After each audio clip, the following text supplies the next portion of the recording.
Elle a connu des trahisons et des douleurs. Elle a connu des moments de difficulté. Elle a traversé tellement de choses dans sa vie.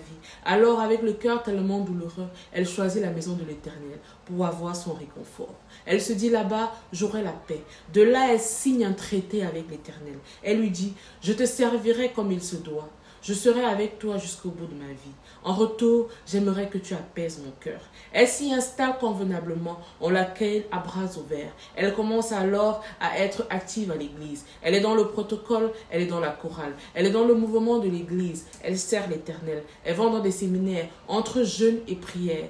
Éphésiens 14, elle connaît le psaume 91, elle connaît le psaume 112 au bout des lèvres. Elle prie l'Éternel pour avoir le cœur apaisé, pour être heureuse. Alors elle commence à avoir le cœur apaisé. Elle trouve enfin sa voix, une voix qui lui permet de comprendre qu'elle est une femme et qu'elle se doit d'être heureuse. Elle se dit alors à ce moment, si je dois être avec un homme, il faudrait que cet homme serve Dieu, qu'il ait la crainte de l'Éternel et qu'avec lui, on puisse faire chemin dans cette église. Des années passent, elle finit par voir l'homme en question.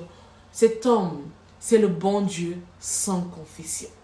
Avec l'homme, elle commence à s'investir dans la relation. Ils sont ensemble à l'église, on les applaudit, on dit ça, enfin, elle a trouvé sa côte. L'homme lui parle avec une voix mielleuse. L'homme lui dit à quel point il est prêt à s'engager et qu'avec elle et lui, ils feront des choses magnifiques. Elle, de son côté, elle se dit, elle a trouvé le bonheur éternel, le Saint Graal. L'homme qu'elle a tant cherché pendant tant d'années était enfin là. Cet homme pouvait te parler, tu l'écoutais sans regimber. Il avait cette facilité à parler de Dieu et à convaincre les âmes de l'écouter sans relâche. Là, voilà, installée dans son mariage, elle commence à voir les réalités du mariage. Elle se pose une seule question.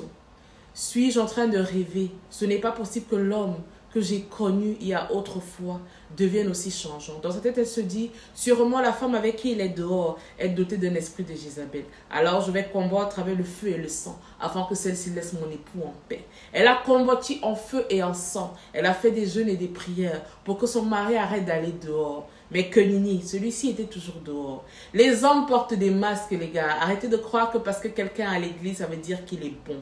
Dans cette même cour commune, elle continue de vivre, le loyer ne fait qu'augmenter. Elle utilise ses petites économies pour pouvoir survivre avec sa fille.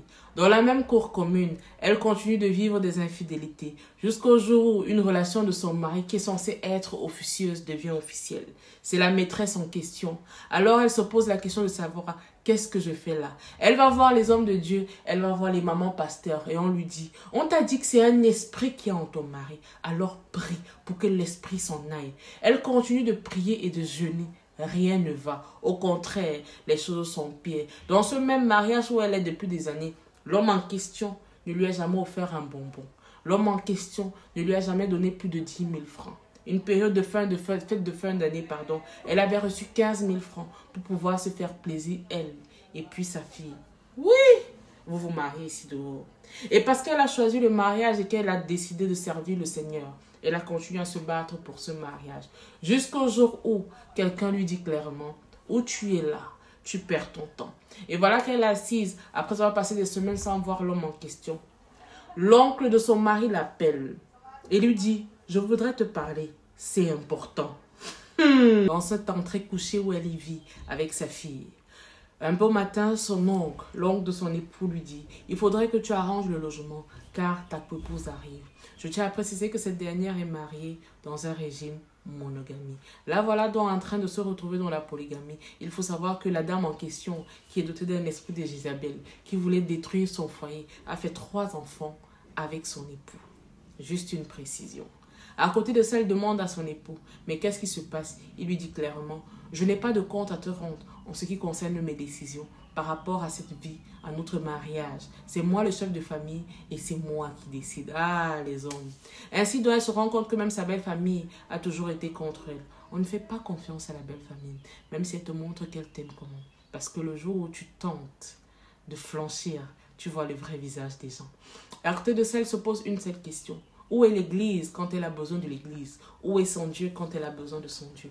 Alors elle a conclu une chose. L'église est un leurre. Ce ne sont que des menteurs. L'église n'est pas un leurre. C'est vous qui allez à l'église comme des moutons. Les gens qui sont à l'église sont des êtres humains comme vous et nous. faite de chair. Et parce que la chair est faible, on finit toujours par succomber. Personne n'est parfait, mais faites attention.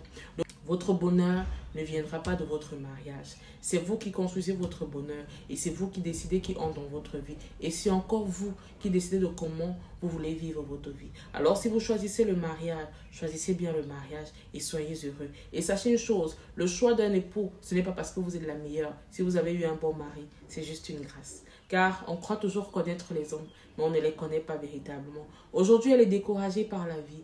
Elle déclare mot pour mot: si un jour vous ne me voyez plus, sachez que je ne suis plus de ce monde, car ce mariage m'a arraché à la vie. Tout simplement parce que j'ai donné mon corps et mon âme. J'ai donné de ma personne pour que les choses aillent bien. Je me suis dit que l'église était un réconfort pour moi. Alors je me suis rendu compte que pas du tout. J'ai perdu mon temps en étant avec un homme, en me disant que les choses allaient aller, pendant que j'étais là à me battre pour notre relation. Lui vivait sa meilleure relation avec une autre. J'ai mis mon espoir à l'église. L'église m'a déçu. Les hommes qui sont dans cette église aussi m'ont déçu. Aujourd'hui, je ne suis plus dans aucune église. J'ai choisi d'être seule.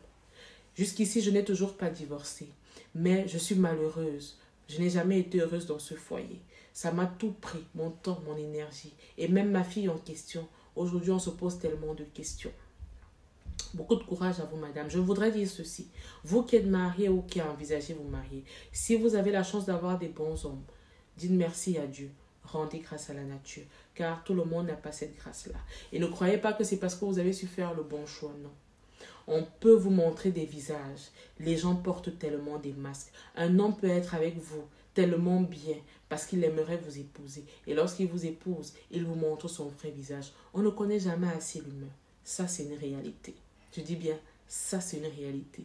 Et pour vous qui pensez que ceux qui vivent des misères dans leur foyer, c'est parce qu'elles choisissent de vivre ça. Au bout d'un moment, parfois, les gens n'ont pas le choix. La douleur ou alors la pauvreté t'impose de rester dans une situation. Ce n'est pas évident de tourner la page du jour au lendemain. Je tiens encore à redire ceci.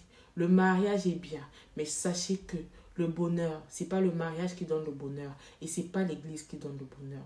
Le bonheur, c'est soi-même, tout simplement. Bon vendredi, les gars.